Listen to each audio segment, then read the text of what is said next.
Welcome to the Taiwan language episode, a podcast for learning and insights in Mandarin and Taiwanese.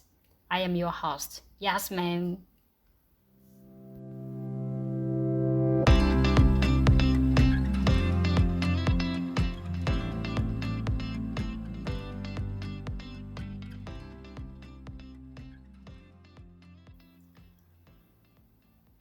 Welcome to today's episode.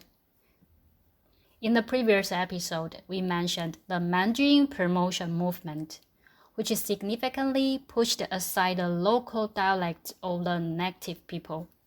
Looking back, it's where the confusion about self-identity started for me. Let me share my personal story. Back then, as a kid, I could only speak Mandarin at school, and it made me feel proud. Remember the story I mentioned before? Most of the mainlanders who came to Taiwan were people with a higher social status than my parents. They were healthier and had more influence, like government officials, military officers, and teachers. Big shots, So we ordinary folks respected them. I am not sure if all Taiwanese adults feel the same, but we, kids, were taught to respect them, and our parents encouraged us to work hard in school to become like them one day, because they all spoke Mandarin. I don't know about you, but back then I dreamed of becoming someone like them, a respected teacher. So speaking Mandarin made me feel pretty good about myself. I often received excellent grades or A's on my Chinese character assignments and feel like I was nailing it. But looking back, the way they push Mandarin and kind of sidelined our local languages, it was like saying our languages didn't really matter. But Mandarin was this super important thing. Like, only the really cool and sophisticated people spoke it.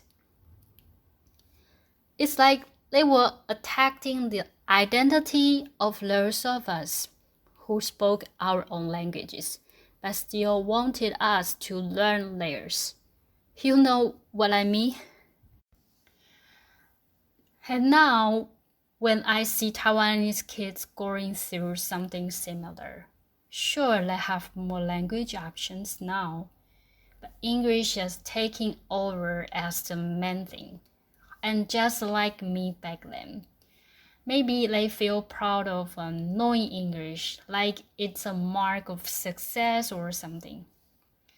But let's not forget, language isn't just about words. It's about culture, values, wisdom. If you don't know a language, you miss out on a whole world of understanding. Like, I could try to explain a Taiwanese concept in English or Mandarin, but sometimes there's just no substitution for the original language. In my childhood, I often heard my grandma humming Japanese songs when she was alone. Back then, I didn't get it, but later I discovered she had grown up during the Japanese colonial period. It wasn't until I learned some Japanese myself that I realized that she was singing Japanese nursery rhymes from her childhood. Decades after the Japanese left Taiwan, I never heard her speak a word of Japanese. I suppose speaking Japanese became a thing of the past for her too. I wondered what she was thinking when she hummed those Japanese nursery rhymes back then. Taiwanese is also one of my mother tongues. Unlike my grandma, I still speak Taiwanese, especially here with you in this podcast. And I can't help but wonder, will the next generation of Taiwanese look back on their childhoods and remember English nursery rhymes? I am not a fan of how they suppressed our language back then, obviously. But it's not about blaming anyone here. It's about understanding our history, learning from it. No matter if you are from the mainland or born here, we are all in this together, right? We are all building Taiwan together. And it's pretty awesome to see new immigrants bringing their energy here too. As long as we all love Taiwan, respect each other, we are good. I wondered, which language do you miss the most? What's your mother tongue? Have you ever, like me, learned a language that is rarely used by people today? A lot of few people use it. Do you still have deep emotional memories of it? If so, feel free to share with me. Now, through today's sharing, let's learn a few sentences of Taiwanese.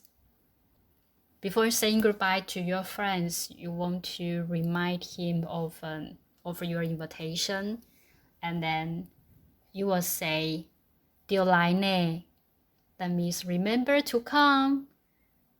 Don't miss it. 丢来呢. But he ended up with no show, and you want to know the reason why. So you may ask, 你是安怎无来?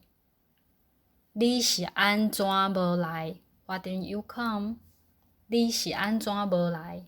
Why didn't you come? Then your friends explain the reason so and so. Then you may respond to him like, 哟，原来是安呢哦。哟，原来是安呢哦。Oh, so that's the reason why. 哟，原来是安呢哦。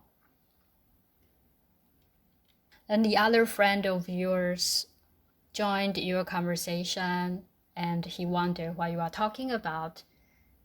So you explain to him that you want to invite him to come and join the activity. So you may say what you are talking about the thing is you want to 邀请他来参加活動. You want to invite him to come and join the activity. 邀請他來參加活動. 邀請, that is invite. 他, that's him. 來, come. 參加, join. 活動, the activity. So, 邀請他來參加活動, that you invited him to come and join the activity. All the material sentences and other materials are included in our study guide.